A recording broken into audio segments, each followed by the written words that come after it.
U.S. Springfield. It's a Northern rifle. It's considered a 58 caliber. It could fire a 58, or it could fire the .577, which the Confederates had. 577, there's only 3 thousandths difference, but this had enough clearance. And the bullet would expand into the rifling, thus making it a flatter shooting, longer distance. Where you had the 577, a lot of them were smooth bore rifles. They did not have the distance or the knockdown. But this, you still had to put the black powder in, hold the ramrod. You had to have a long arm. You push this down and tamp everything down in place. Return the rammer.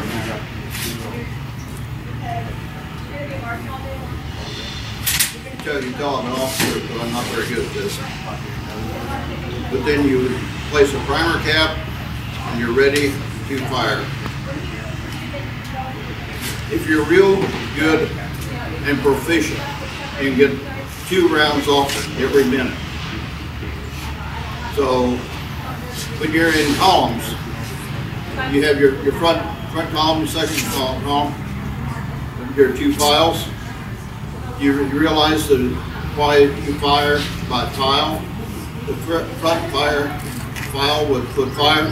The second column, they would hold their fire, and they would be loaded. They would stay to protect the first column while they're reloading.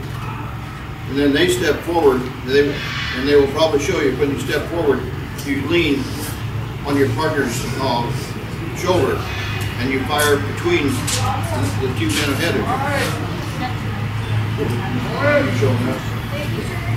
But there's a purpose to it. There's always a column has a loaded weapon. Think about this. If the whole company fires at one time, who's going to protect you while you're being charged? Nobody.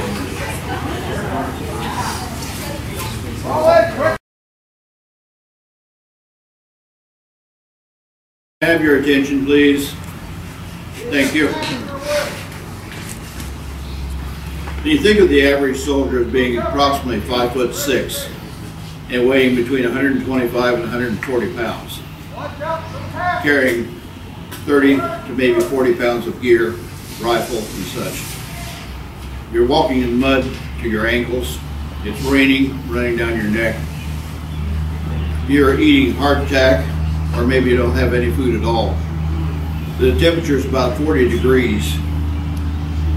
Now you begin to realize a little bit what our ancestors went through. Whether north or south, it was just mud is mud. The farther south you get, the yellow mud is stickier than our mud is up here, I guarantee you that. I went down to Vicksburg, and believe me, that stuff just about pulls your shoes off.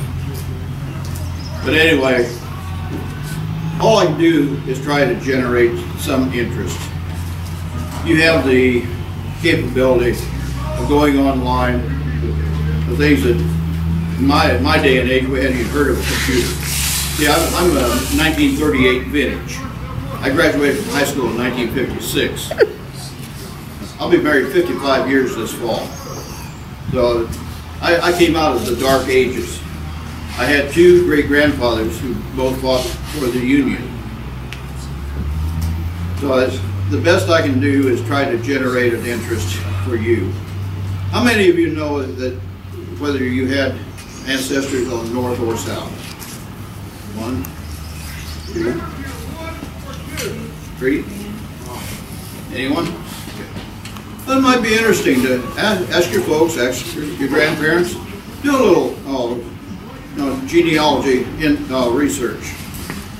Whether you're interested in it now or not, ask the questions while your relatives are still here. I chose, or actually neglected to ask questions.